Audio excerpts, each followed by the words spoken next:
We are Rogue Media Sports.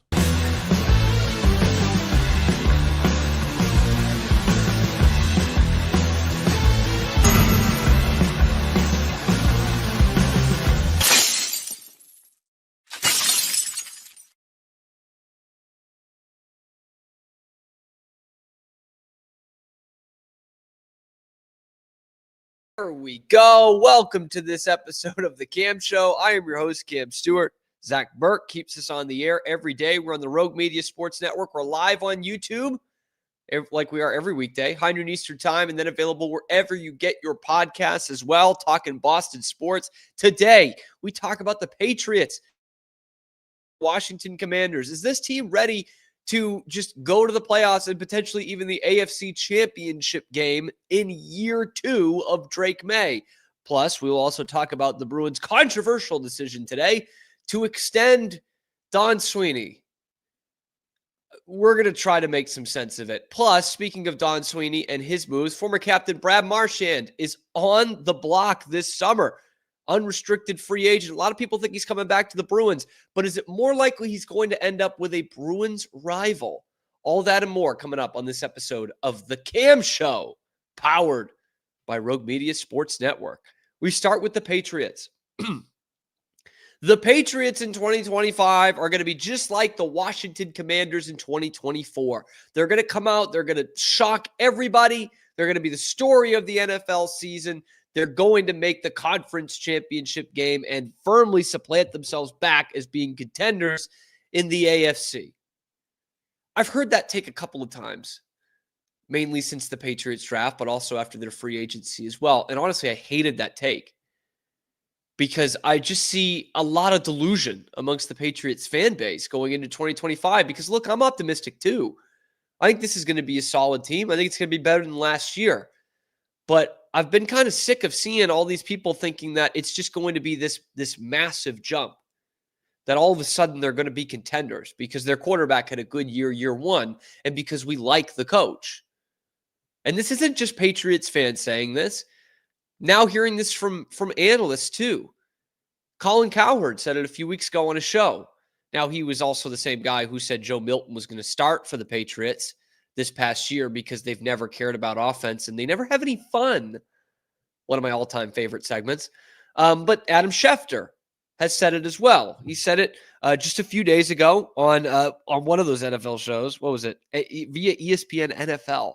He says, they are to me what the Commanders were last year. The Commanders gave the Eagles a run, and I could see the Patriots doing the same with the Buffalo Bills. And the more I start to look at this year's Patriots team and what Washington did last year, building up to this, the more I actually kind of like the take. I'm not going to sit here and say the Patriots are going to be in the AFC Championship game this year. What Washington did last year was miraculous. Okay, it's not crazy for a team to have, a first-year head coach, first-year quarterback, and kind of have this coming out party. It is ridiculous for them to get into the NFC Championship game and knock out the number 1 seed all year long. The number 1 seed was the Detroit Lions and knock them out in their home barn. That's crazy. But it's not crazy for a team to kind of come out of nowhere and become a postseason team, especially with the way that division lined up. But you look at the parallels, there's a lot of similarities, man. Now, Washington had something going into last year that the Patriots still don't really have going into this year, and that was they had like a number 1 all-pro, still in his prime receiver in Terry McLaurin. Stephon Diggs is close to that, but he's not in his prime anymore, and he's coming off a major injury. I know everyone says it's like the greatest comeback off an ACL ever, but I'm still going to give the edge to Washington there. But let's look at the other side of things. Okay, that was the first year for Jayden Daniels. This will be the second year for Drake Maye. That's a difference, but still young quarterbacks taken in the same draft, literally back-to-back picks. Okay, and now Drake Maye has a bit more of a semblance of an offense, much like what Jayden Daniels was handed year 1. The other part, new coach on his second job. Dan Quinn comes off, he had led a team to a Super Bowl, as we remember well, with the Patriots. He was obviously the head coach of the Falcons in Super Bowl 51, a couple years the DC in Dallas, then goes over to Washington. Mike Vrabel, first-year head coach with success at his first stop in Tennessee, turned them from a nothing into a team playing for the AFC Championship a few years later, has a better winning percentage as a head coach than Kyle Shanahan. So we're talking about a guy who has big-time success in job number one, much like Dan Quinn had in his head coach job number one. They're getting a second chance at it here.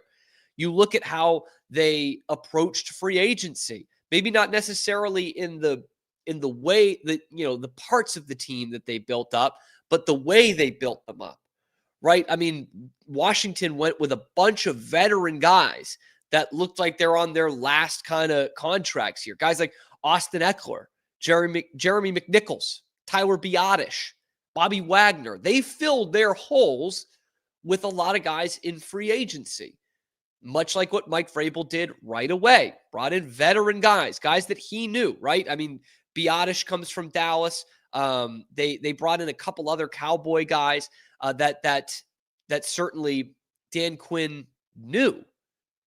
And that's exactly what's happening with Mike Vrabel. Brings in Harold Landry, Robert Spillane, these guys who had played in his system in Tennessee before. In the case of Harold Landry, was very successful in that system. He's also built up his defense with big-time free agent signings like Milton Williams. Plugs in a hole with Morgan Moses on the offensive line. So their first order of business was to fill some holes with veteran guys and then find starters in the draft. Of course, Washington did that with Jayden Daniels at the top. The Patriots might have even done more, you would say, to build or plug their holes, I guess, through the draft. Will Campbell, Travion Henderson, Kyle Williams, maybe Braden Swinson, maybe Jared Nelson, or Wilson, whatever it is, the center from Georgia.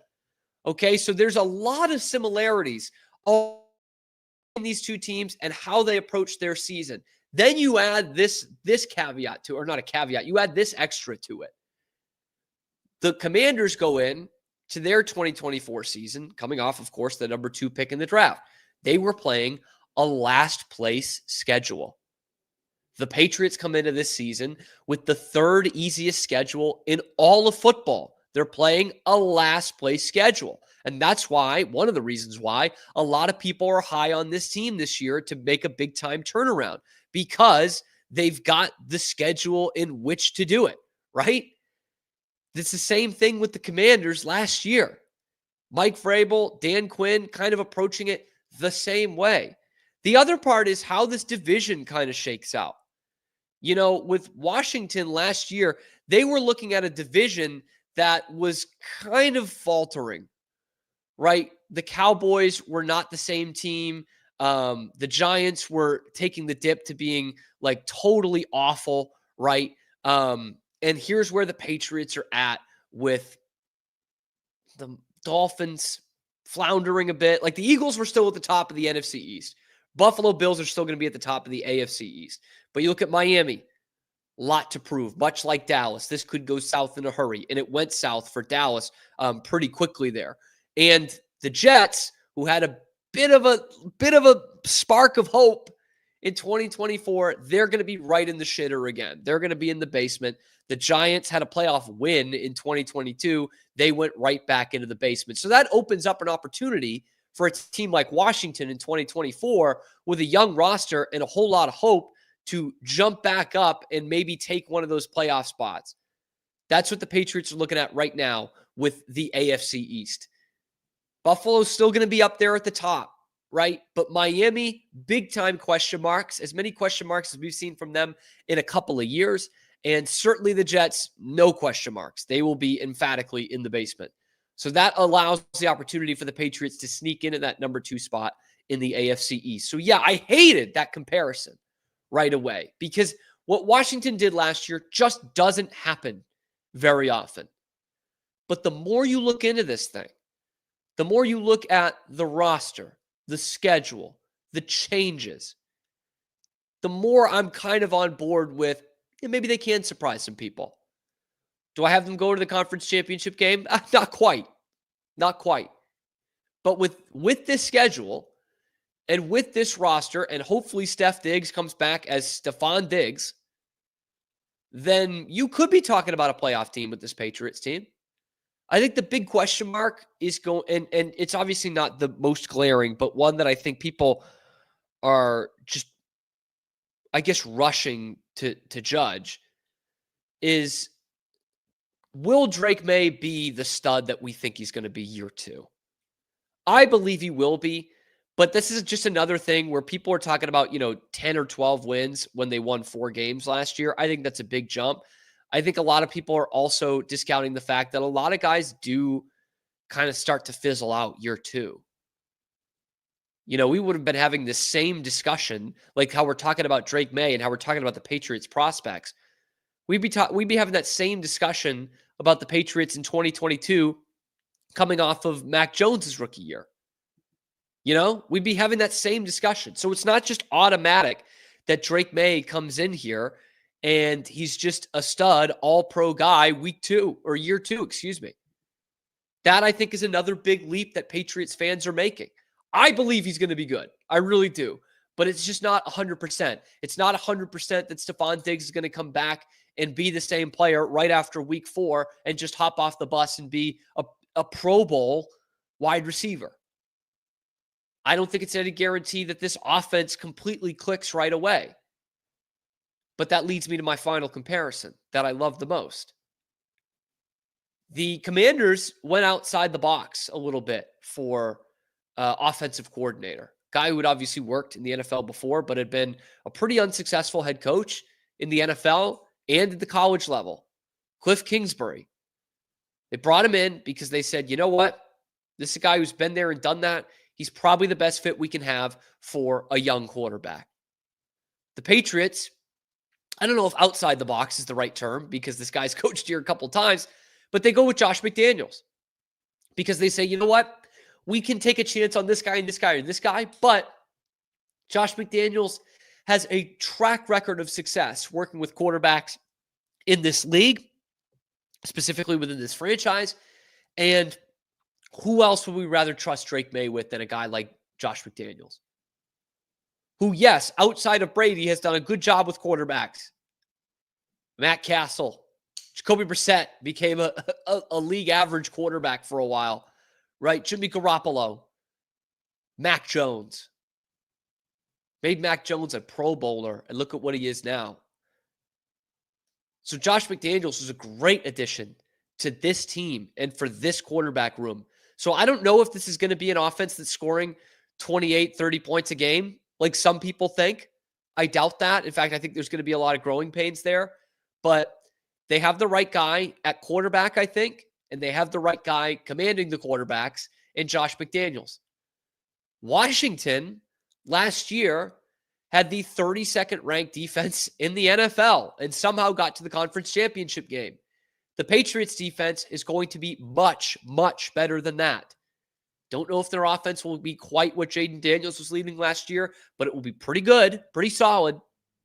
And their defense could well be elite. So as much as I hated that take a few weeks ago, I sit here at the end of May in OTAs thinking, man, without a major injury here and Stephon Diggs coming back within the first month and a half of the season, this could be a dangerous team. Maybe the Washington Commanders comparison isn't that crazy. Maybe the Patriots are the surprise team of 2025 in the NFL. What say you?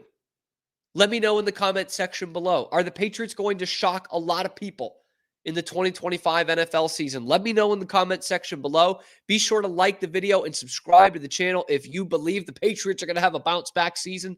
We just hit 3,100 subscribers. We are well on the path towards 4,000. We need your help. Ring the notification bell to get notified every time we're dropping a video on YouTube. We're live here every weekday, high noon Eastern time, and then available wherever you get your podcasts. So check out the other videos on the channel, talking the Patriots and other Boston sports news.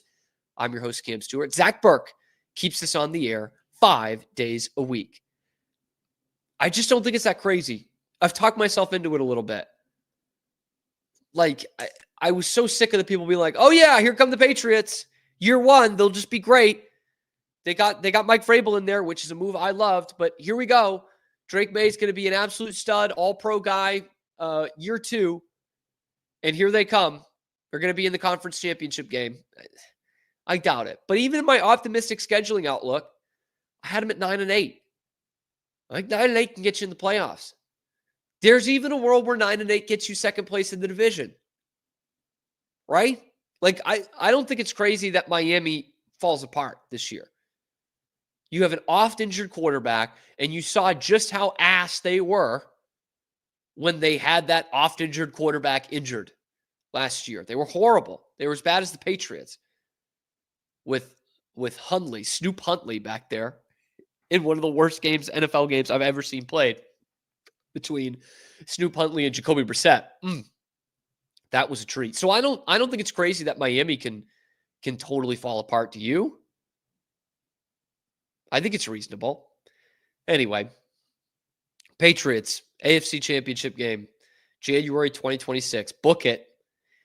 Patriots, Chiefs. They upset the Bills in the first round, and they play the Chiefs. Or maybe better yet, they upset the Chiefs and play the Bills. Wouldn't that be something? Wouldn't that be something? That would be the direct parallel. That would be the direct parallel of the Commanders from last year. You beat the number 1 seed, right? This would be more impressive because Kansas City has the track record that they have. You beat the number 1 seed on the road, and then you face a divisional opponent that you lost the division to, also on the road in the conference championship game. So maybe we should start booking that. Maybe we should start booking a trip to Western New York. Lovely Western New York. It's truly beautiful that time of year, late January. Can't wait for it. But I do want to hear what you guys think in the comment section below. Speaking of a bad take, coming up next, the Boston Bruins with the ultimate bad take. They saw this great track record of Don Sweeney. They saw that they're as bad as they've been in 20 years. And they said, you know what? We need more of this guy. Why that absolutely sucks. Coming up next on The Cam Show. We'll be right back after these quick words from our sponsors. This is Rogue Media Network. I don't know, if Bubble wasn't here, I don't know what people would be doing, like making PowerPoints or something. Bubble allows you to make it real and for it to actually work. So I feel like Bubble bridges that gap and being able to give people the opportunity to make their ideas come to life really quickly too. I love that I can sit down and build something the way that I think it should be built and have the control over it. Bubble turns ideas into fully scalable apps. Try Bubble today. Hi, I'm Jo from Face Theory. You're going to want to have a specific goal for your skincare routine. What do you want to achieve? Active ingredients are really strong, and if you're using too many at once, your skin can get overwhelmed. Don't overspend on products. Choose products that have scientific research behind them. At Face Theory, if you're not happy with a product, just say so, just give us a shout and we'll give you your money back, no problem. I know you're gonna love this Kodak That Plus printer. You guys just connect it to your smartphone and then you're gonna use the Kodak Photo Print app. It's going to print you a 4x6 photo. I am just in awe. I love how these turned out. Also, the printer comes with a free cartridge of 10 photo sheets. I can assure you, you are going to love this printer as much as my family has. You guys have to check it out for yourself. Streamline event and appointment booking with Amelia's sleek, modern, and fully customizable booking forms. Tailor the colors, fonts, and design to match your brand and seamlessly integrate with your WordPress website. Whether it's for events or appointments, Amelia makes booking simple, stylish, and perfectly aligned with your business. Enhance your booking experience today at WPAmelia.com. That's WPAMELIA.com. Amelia. And now, back to our show. Back to our show, which is The Cam Show on Rogue Media Sports Network. I'm your host, Cam Stewart. Zach Burke keeping us on the air as he does 5 days a week, baby. 5 days a week. He keeps us up here live on YouTube and wherever you get your podcasts. Talked about the Patriots in that first segment and why this could actually be the Washington Commanders kind of turn. Like the next time you hear someone saying that, making that comparison, don't laugh in their face. Don't walk away. Don't flip them off like I'm used to doing. Hear them out because that actually could happen. That could actually be the kind of narrative that the Patriots followed this year. It's not going to be that way for the Bruins. It's been a pretty shit morning for me. Okay. First off, I got a parking ticket because I didn't move my car for the street cleaners after I did it like at the very last second last week. And yet still the worst news of this morning is what the Bruins gave me. The Bruins have announced that they are extending their general manager, Don Sweeney, for an extra 2 years. And now I finally understand how Nancy Kerrigan felt. It really feels like I just got clubbed in the knees with something, quote, very, very hard. And I'm sitting here crying, saying, why? Why? Why? Why? That was my gut reaction when Don Sweeney got this extension. Because genuinely, why? Why does he get that? What has Don Sweeney proven in the last 2 seasons when he's actually needed to do general manager work that you say, you know what, we want this guy leading our future here? It doesn't make sense. And if you want to pull the Dan Duquette bullshit of, oh, we've got the second most points in the league in the last decade, tell it to somebody who fucking cares, man. Like, we're supposed to be a proud organization in a proud sports town. I don't care how many points you get. I don't care what kind of records you set. Literally the only thing we care about is raising championship banners and playing in finals. That's all we care about. And Don Sweeney has not raised one of those banners. He's had one team go to the final. And I can already hear the people, well, 23 was the players' fault. And yes, absolutely. There are definitely some examples in Don Sweeney's tenure where it's absolutely the players' faults. Definitely not taking away from that. But what has Don Sweeney done exceptionally that people are like, yeah, I want more of him? Is he a good drafter? No chance. Not even close. Not even close to that. Oh, well, they're always picking at the end of the first round. Yes, you picked Fabian Lysell ahead of Wyatt Johnston. Congrats. That's another team that was picking at the end of the first round in Dallas that has a young star in Wyatt Johnston that is now 4 wins away from going to the Stanley Cup final and is in the conference final for the 3rd straight year. Don Sweeney, in his tenure with the Bruins, has overseen 1 conference final in 10 years. But, they got so many points in the regular season. He won the President's Trophy twice. Yeah, how embarrassing is that? And neither of those years did you make it to the conference final. In fact, in the last, 4 years, you have as many playoff round wins as the Leafs do. So, yeah, that's what I'm kind of focused on. He had a good trade deadline this year. You know why? Because he mismanaged this roster so poorly that he had to get rid of his biggest assets.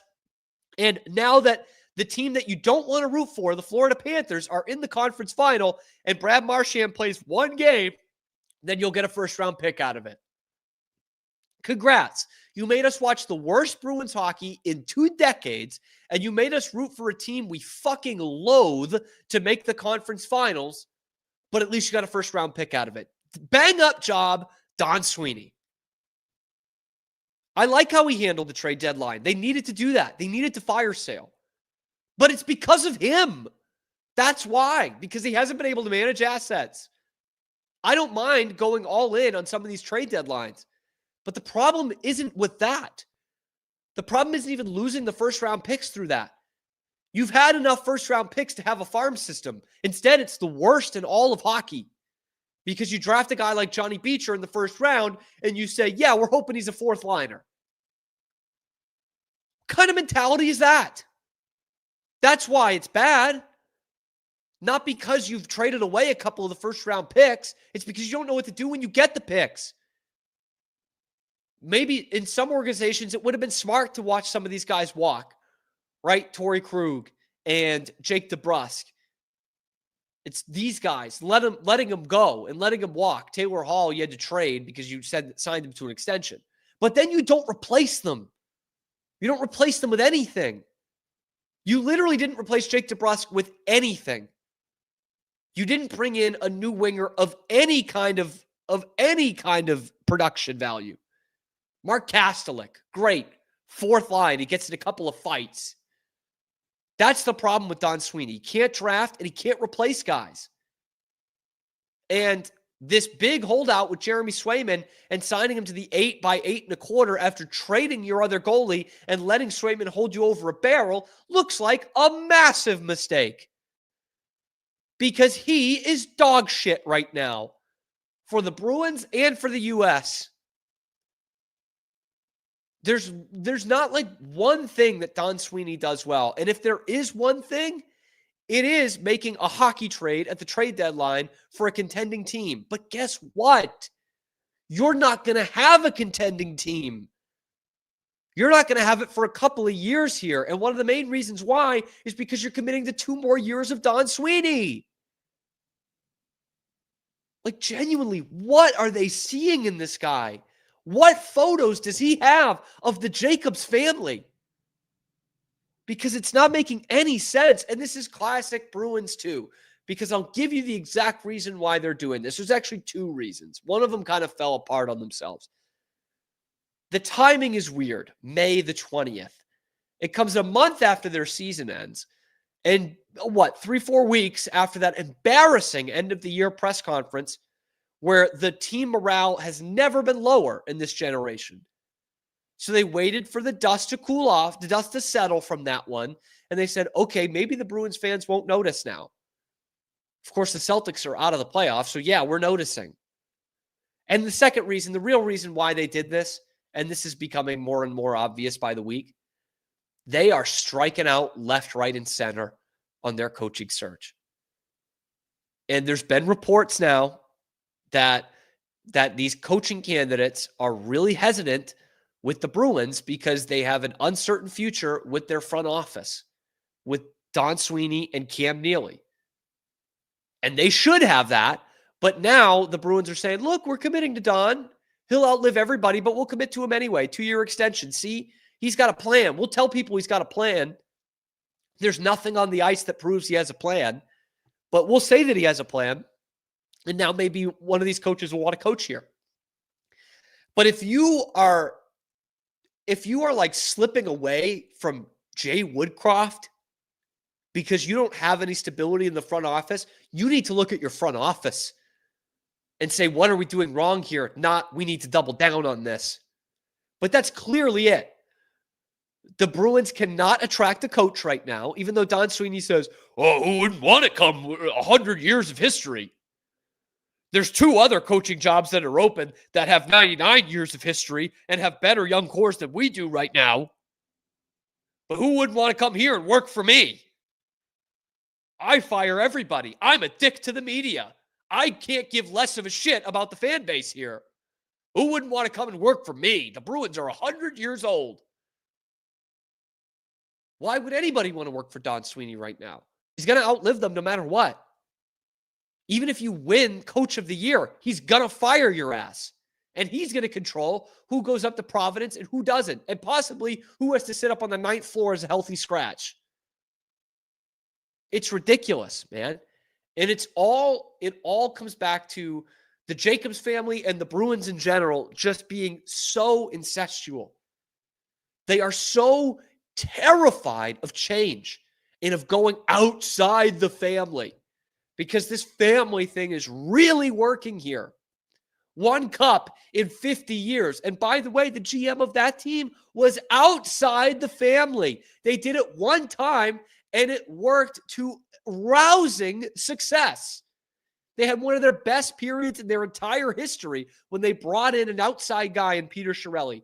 He turned them from basement dwellers, basically what we're looking at right now, into a team that literally won the Stanley Cup and was a force every single year. They made the final twice. And they faced maybe the best team of the 21st century in those 2013 Blackhawks the second time. And took them to 6 games and almost to 7. Jesus. But, 4 years after they won the cup, they were in cap hell. Which, I don't know, if you look around the league, man, and the teams that win the cup, that's the price of doing business. Tampa had to let their all-time best player walk in free agency last year because of it. But they got 2 Stanley Cups. Okay? Chicago is in year 8 of a rebuild, but they had 3 cups. They had a dynasty. That's what happens. And the Bruins are sitting here with their thumbs up their fucking ass 10 years ago saying, oh, well, this is what happens when we go outside the family. Now we've got all these no trade clauses. Now we're going to miss the playoffs for 2 years in a row. We're going to bring Don Sweeney in here because he's part of the family. He's Cam Neely's guy. And wow, look at all the success he had in the first couple of years after he took over. They got to a Stanley Cup final. They won a President's Trophy. And oh, wouldn't you know, it's all coming from a core of guys that were brought in by the last guy. Chara and Marchand and Bergeron and Rask and Pasternak and Carlo. They're all from the last guy. And they're literally sitting here thinking they're watching that core completely waste away. They've all gone their separate ways except for Pasternak. He's the only guy from the last regime in there. And wouldn't it be so fitting? He is so far and away, head and shoulders, their best player. And when McAvoy was hurt during the end of the season, there wasn't even anybody close to David Pasternak. It was Pasta and a bunch of minor league guys. And how poetic is it that Pasta is the only guy left who was drafted by Chiarelli?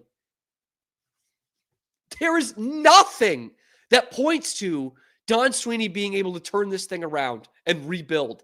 And yet the Bruins are saying 2 more years like that. He has a plan. What is the fucking plan?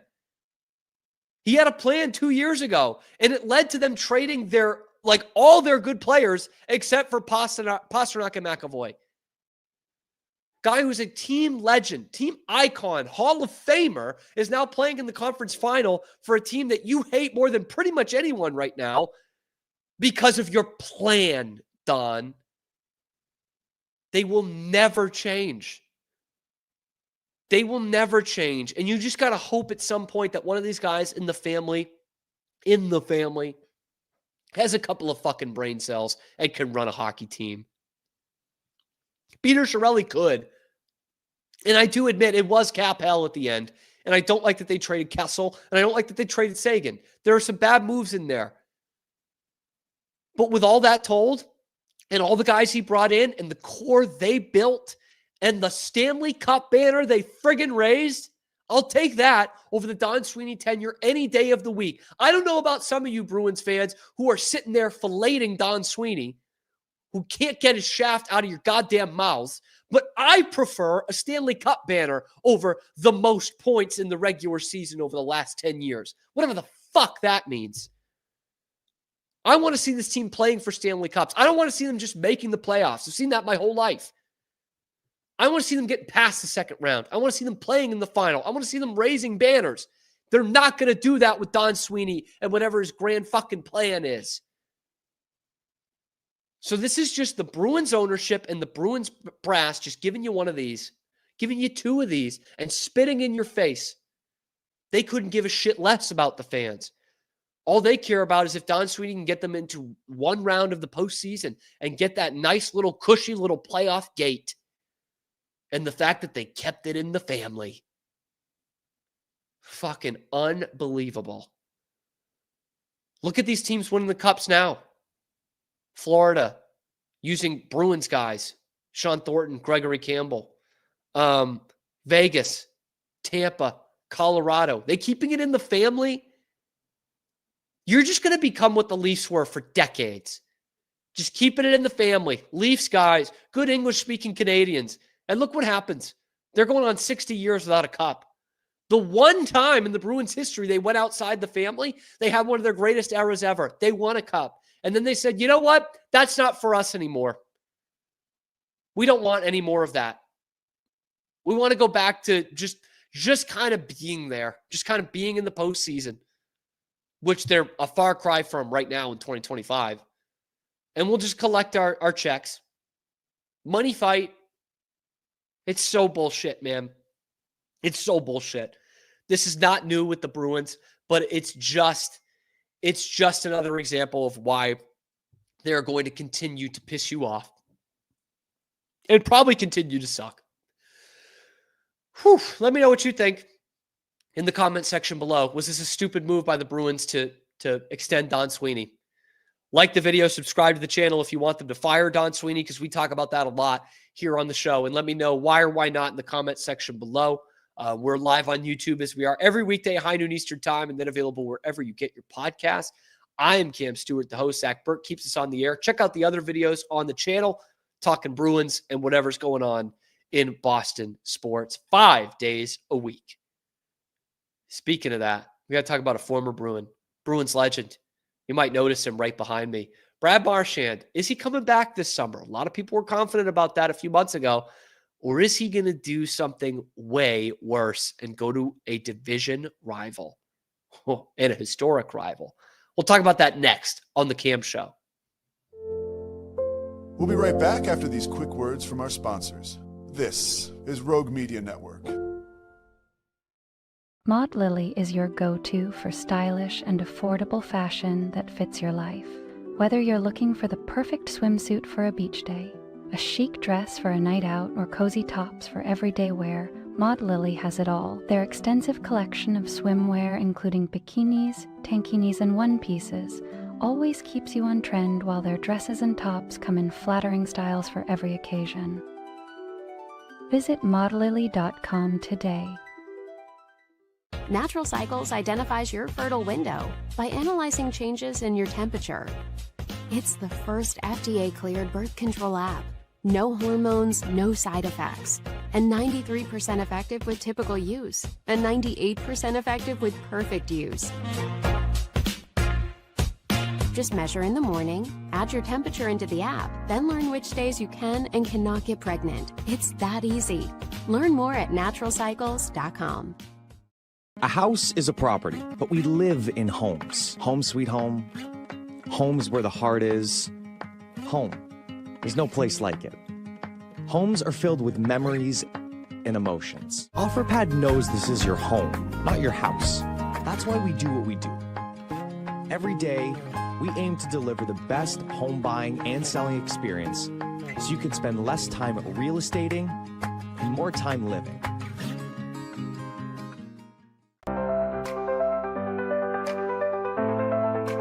Get paid faster with Bill, the easiest way to send, receive, and manage your payments. No more delays, no more hassle. Whether you're a freelancer or a business, Bill makes payments seamless and secure, simple, fast, and reliable. Sign up today at Bill.com.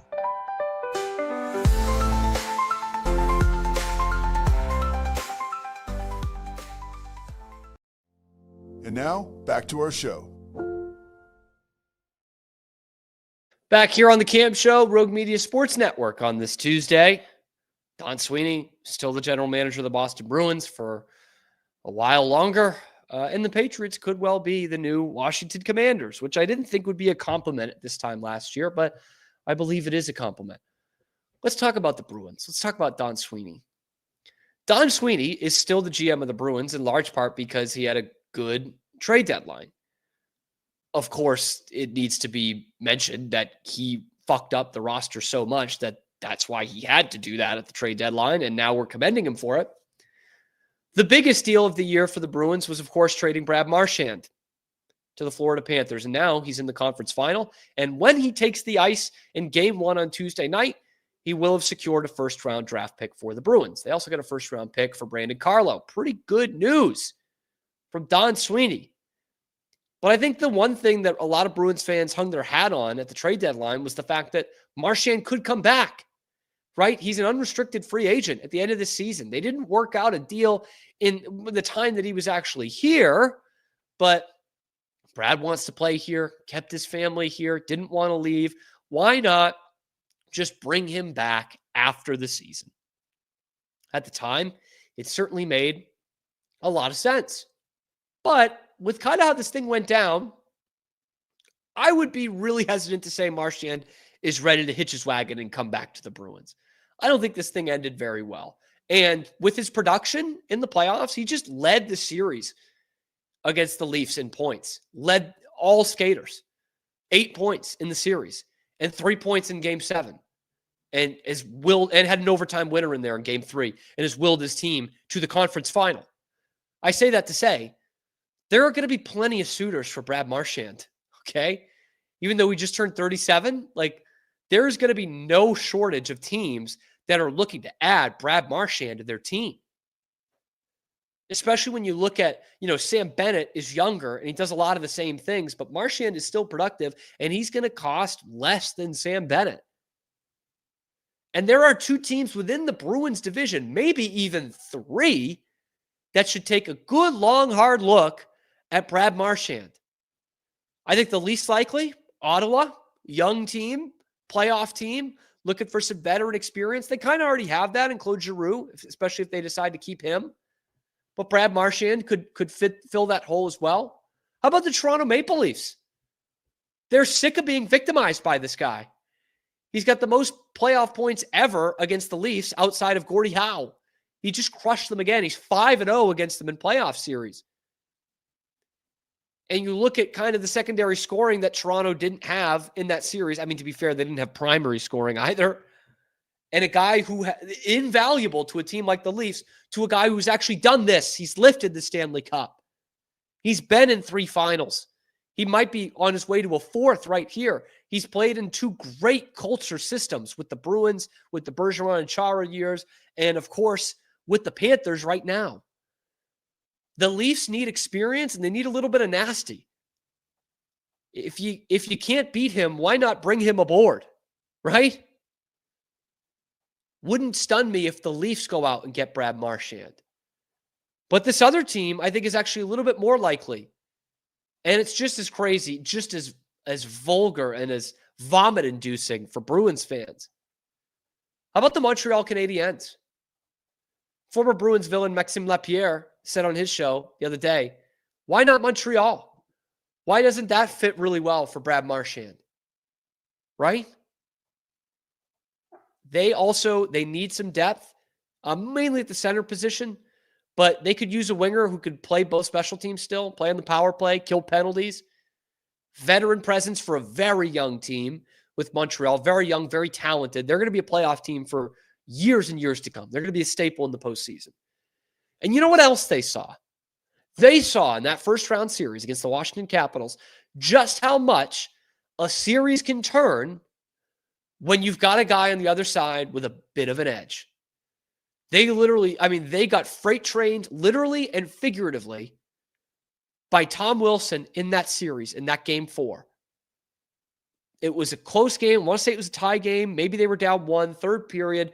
Tom Wilson, absolute freight train hit, and it leads to a Capitals goal. They win game 4. They take it easily in game 5. Montreal had talent. They worked hard. They were fast, but they didn't have that muscle. They didn't have that edge, and they didn't have guys who had been there before. Washington kind of did. Brad Marchand has been there before. It's his 4th conference finals that he's played in, and potentially the 4th Stanley Cup final if the Panthers take care of business in the series against Carolina. He has his name on the Stanley Cup. He's going to the Hall of Fame. Montreal could really use a guy like Brad Marchand. They could use a guy like Sam Bennett too. He fits a lot of those same holes. Not a Hall of Famer, obviously, but certainly brings in some muscle, some edge, some rat-like tendencies. But Brad Marchand, unfortunately, would be a perfect fit with Montreal. Perfect. For a team that is ready to seriously contend. They're ready to, like they did the year of being like the upstart young team that people could get behind and have a fun little first round. I think with that young core, they're looking at contending next year, competing for a division title with, some star players leaving the Leafs. Who knows with Tampa and Florida with their age and their free agents. Boston, not much of a problem at all right now. Ottawa, a bit of a problem, but actually shouldn't be as good long-term as Montreal is. So you bring in a guy like Brad Marchand, all of a sudden you've got that veteran presence. Now, the thing with Montreal that's weird, they only have about $8.5 million of cap space right now because they have a guy on their books who's taking up over a $10 million cap hit every year. But if they put this guy on the long-term IR, which is legal under the NHL rules, then they would open that cap space to about 19 million and really have the opportunity to go after a guy like Marchand and somebody else to help fill their needs. All they need to do is put their highest paid player on long-term IR. And I don't think Carey Price is playing a game this year anyway. Yes, they're still paying Carey Price $10.5 million on the cap hit. So if they put him on long-term IR, they got all kinds of options. And boy, howdy, what would that do for this rivalry if Brad Marchand is in a Canadian sweater to potentially end his career? Boston Bruins icon. That doesn't happen. That does not happen. I actually can't think of one in history that was an iconic Bruins player. Like we're talking about Hall of Famer going to have his number in the rafters at the Garden, who ended up playing for Montreal. Funnily enough, I think there's one guy. Who has his number in the rafters at the Garden, who signed with the Canadiens at one point. And I think that was Willie O'Ree. But nobody else, man. Nobody else. You know, Bobby Orr played for the Blackhawks. He didn't play for the Habs, right? These guys at the end of their career. You know, Chara goes to Washington and Long Island. Didn't go to Montreal. Didn't go to Toronto. And here, both those teams should be in on Marchand. They absolutely should be. Is there a chance that the Bruins will re-sign him? Sure. But they've got competition. And as much as you hate to say it, like we got to laugh at the Leafs for a day before the Bruins just stuck our head in the mud with the Don Sweeney thing. But Toronto and Montreal are better options in terms of, you know, being able to win in the near future. Win now kind of scenarios. Marchand's 37. Especially if he doesn't win the Cup with Florida this year. Like, he's looking for win now. And the Bruins do not offer that in any sense. If a lot of things go right for the Bruins, especially in free agency, they can maybe make the playoffs next year. But you need to add a lot in free agency. And Brad Marchand was already looking for $7 million a year in his extension last year. And look what he's doing in the postseason. He might get even more than that. Bruins can't afford to do that if you're looking to rebuild. You're not buying a 37-year-old for a rebuild. I think there's a more likely chance. I think it's more likely that Brad Marchand is suiting up for the Montreal Canadiens or the Toronto Maple Leafs next year than it is for him to be suiting up for the Boston Bruins. And that's a scary thought. But let me know what you think in the comments section below. Is Brad Marchand coming back to Boston? Does Boston want him back? Does he want Boston back? Or is he going to be playing for the Habs or the Leafs? Oh, God. And how bad a look would that be for the Bruins?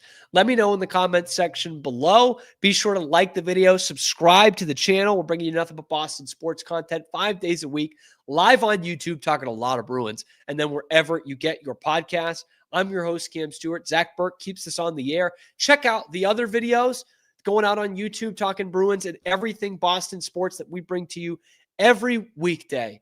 This has been, and it will be tomorrow, which we will see you then, The Cam Show.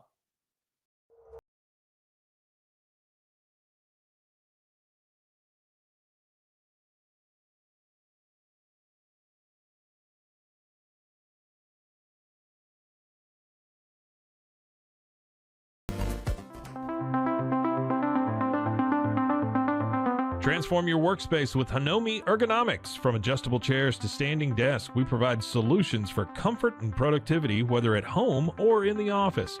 Improve your posture, reduce strain, and work smarter.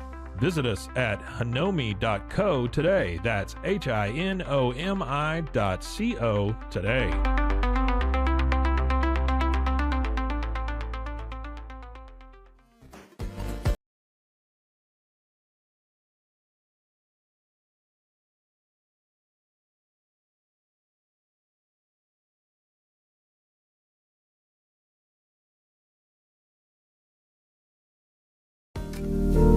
Experience the future of secure private cloud storage with Internex. Protect your files with end-to-end encryption, ensuring your data stays private and accessible only to you. Enjoy seamless, fast storage without compromising security. Visit Internex.com today and take control of your digital life. That's INTERNXT.com today.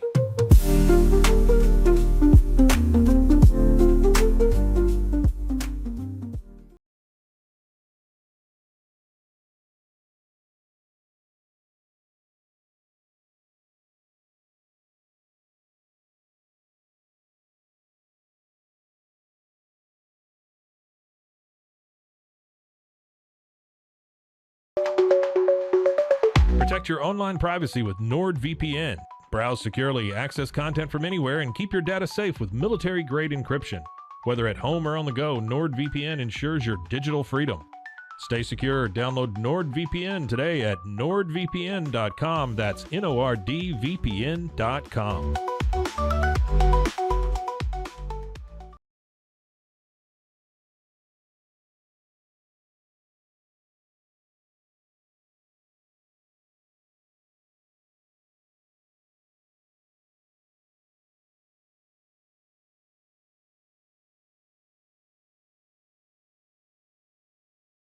At Tusane's, we understand that maintaining a healthy lifestyle can be challenging, especially in today's fast-paced world. That's why our mission is to make fitness accessible to everyone, anywhere. Committed to excellence, we adopt a user-centric approach guided by ergonomics and medical science. With a team of seasoned professionals in R&D, design, and manufacturing, we prioritize quality across our entire product line. Visit Tusains.com today and start your journey to better health. That's TOUSAINS.com.